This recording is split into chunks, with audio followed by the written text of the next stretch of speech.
Welcome back to the deep dive. Today, we're digging into something pretty intense. It's that feeling, when it seems like everything's falling apart, but it's often right before you kind of rebuild yourself stronger.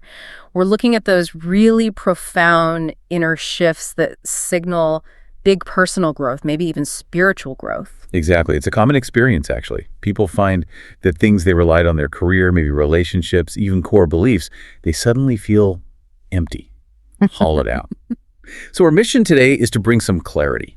We need to differentiate between two key experiences that often get confused: the dark night of the soul and the dark night of the self. Okay, yeah, let's unpack that, because knowing which one you might be going through seems crucial. It changes how you deal with it, right? Absolutely. So the sources suggest one is more about your life losing meaning, and the other... Well, it's about realizing that you're experiencing it all is maybe not so solid. That's a great way to put it. It's like needing a completely new map versus realizing the map maker wasn't quite who you thought they were. Okay, let's start with the first one then, the dark night of the soul. This tends to show up earlier in the journey. Usually, yes. It's often one of the first major wake-up calls. And the feeling is mainly directed outwards, like looking at your life, your job, your beliefs, and just thinking, this isn't it. This is unsatisfying. Precisely. The things that used to provide comfort or meaning just don't anymore. They feel flat, maybe even fake. And what's really interesting, psychologically speaking, is how often this gets mistaken for, say, clinical depression. There's overlap, sure, low motivation, maybe some despair, but fundamentally, the dark night of the soul is what we'd call a crisis of meaning. It's not just a chemical thing. Thinkers like Viktor Frankl talked about this deep human need for purpose, for logos. Okay, hang on. Someone's feeling totally empty, anxious, no drive. That sounds a lot like depression. How do our sources tell the difference? What's the practical distinction for someone listening? That's a really important question. The difference often lies in the focus of that distress. In the dark night of the soul, you generally still have a core sense of I. The pain is pointed outwards. It's like, this system is broken, or my life path feels wrong, or what's the point of all this? With clinical depression, it's often more inward focused, characterized by this pervasive inability to feel pleasure, anhedonia, and a sense of personal hopelessness about everything. The dark night of the soul, though painful, is an active search. You're suffering because the old meaning framework collapsed and you desperately want a new one. It's not that you've lost the capacity for joy itself. Right. The suffering comes from the search, the wanting something more meaningful. It feels purposeful in a way, adaptive. It really is adaptive. And you can even see hints of this neuroscientifically. It often correlates with an initial destabilization of the brain's default mode network, the DMN. DMN. That's the part involved in thinking about ourselves, our past, our future, right? The story we tell ourselves. Exactly. Self-referential thought, planning, your autobiographical memory. When your life's purpose suddenly feels pointless, that network gets shaken up. That's why you feel sort of cognitively fuzzy, disoriented. The old story isn't working. So the brain's hitting delete on the old script. But if the script's gone, why doesn't the whole production fall apart right then? Why isn't this stage the total identity collapse? Because, crucially, in this early phase, the actor, your basic sense of being a self, an I, is still mostly intact. The DNOS has a job to do. Loosen your grip on those external things, those old ideas, roles, expectations that aren't really you. It clears the ground, creates psychological space.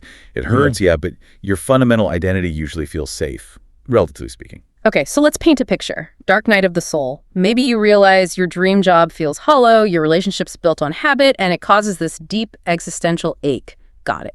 But then things can go deeper. This is where it gets really fascinating, moving from questioning the world to questioning the questioner. Exactly.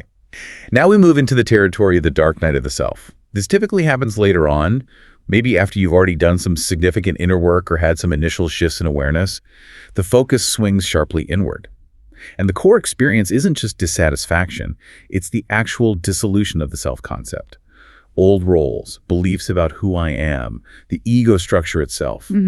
It starts to crumble. Wow. So the first stage asks, what's my life's purpose? But this one goes much further, asking something like, wait, who is this I that's even asking? Is it real? Precisely. You've hit the core of it. It's a profound identity dissolution. That sense of being a continuous self, the narrative thread running through your life, it destabilizes. People sometimes call it ego death for a reason. And our sources really stress that this phase, the identity crisis, feels way more destabilizing, more terrifying than the earlier meaning crisis. Why is losing that self model so much harder? Well, think about it. Your self model, is like the operating system for your entire experience of reality. When that starts glitching or crashing, your whole frame of reference goes haywire. And neurologically, this seems to correlate with much greater, more sustained disruption in that default mode network we talked about. It's not just the story being questioned. The storyteller network itself feels like it's going offline or becoming incoherent. That sounds incredibly disorienting, almost frightening. It can be, absolutely. This deeper DMN disruption can lead to things like derealization, where the world feels unreal, like a dream, or depersonalization, feeling detached from your own body, thoughts, or feelings. The existential anxiety can be immense because that fundamental feeling of being a separate, solid self, which is largely an illusion anyway, starts to dissolve. You're face to face with the constructed nature of your ego. It feels like dying, psychologically. Okay, so if the first crisis is like realizing your house needs a massive renovation, the second one is discovering the whole foundation is, I don't know, dissolving into sand. How do people get through that without completely breaking? Well, connecting it to the bigger picture is key. It helps to see this not as just chaos, but as part of a potential sequence. It's pressure for deeper growth. A simplified timeline might look something like initial awareness, then the early awakening phase, which often includes that first dark night of the soul, then a period of exploration, trying to integrate what you've learned.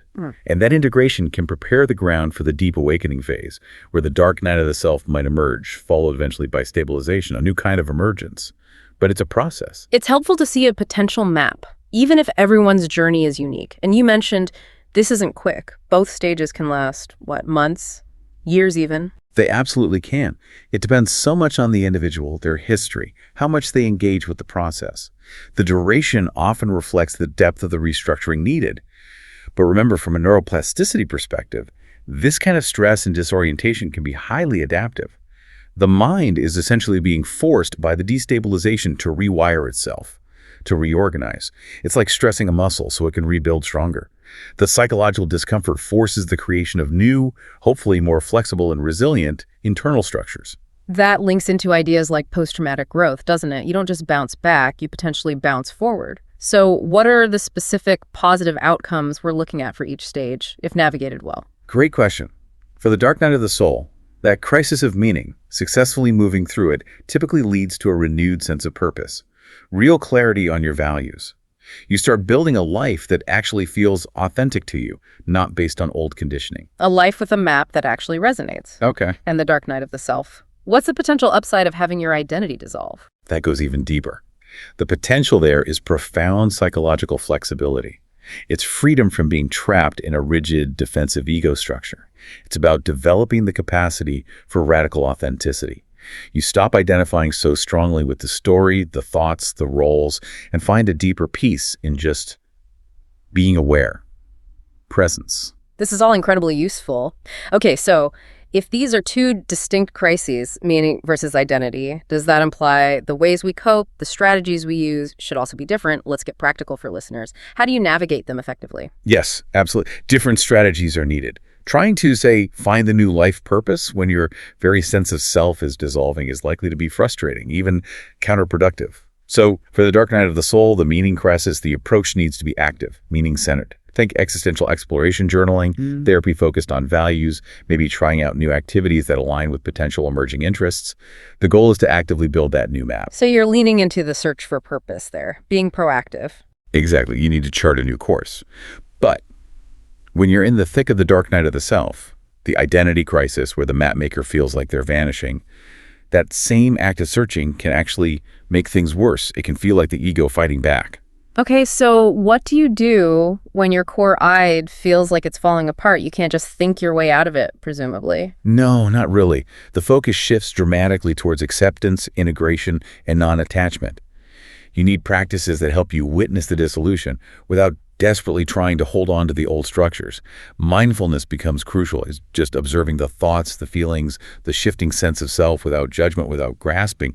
And critically, because the cognitive foundation is shaky, you often need practices that ground you in the body. Somatic work, mindful movement, breathing exercises, anything that anchors you in physical sensation while the mental structures are in flux.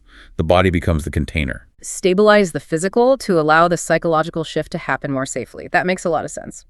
This has been incredibly clarifying, really provides a vital framework for understanding these frankly, often terrifying internal states. The distinction is stark. Dark night of the soul, early stage, crisis of meaning, shaking up your worldview. Dark night of the self, deeper stage, crisis of identity, shaking the very foundation of you. And both, ultimately, are natural processes. Difficult, yes, but potential gateways to profound evolution, leading towards greater authenticity, less rigidity, more freedom. We've seen how this breakdown is often structured for breakthrough. So maybe a final thought, something for you, the listener, to reflect on. Since this kind of significant internal restructuring, letting go of fixed ego ideas or old self stories, seems pretty essential for genuine growth, what fundamental internal structure, maybe a belief about who you think you are or an idea you're clinging to about what life must be, what structure are you holding on to right now that might actually be ready for a bit of adaptive destabilization?